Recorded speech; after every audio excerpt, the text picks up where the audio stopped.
ও Medina, কতদিন দেখিনি তোমায়। বিসমিল্লাহির রহমানির রহিম। ঐতিহ্যবাহী ইসলামী যুব সংস্থা টেলিকোনার এক যুগ পূর্তি ও গ্রামবাসী মুর্দেগানদের ইসালে সওয়াব উপলক্ষে আগামী 12 ও 13 ডিসেম্বর বৃহস্পতি ও শুক্রবার বাদ আসর হইতে রাত 11 ঘটিকা পর্যন্ত অনুষ্ঠিত হতে যাচ্ছে 2 দিনব্যাপী ওয়াজ ও নাশিদ মাহফিল। স্থান টেলিকোনা ব্রিজ সংলগ্ন মাঠ, রাজাগঞ্জ বাজার, বিশ্বনাথ, সিলেট।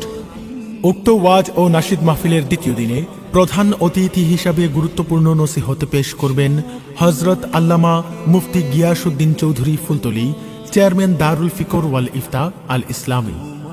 উক্ত মাহফিলের প্রথম দিনে সভাপতিত্ব করবেন জাহেদ আহমদ, সভাপতি অত্র সংগঠন। উক্ত নাশিদ মাহফিলকে প্রাণবন্ত করে তুলতে হাম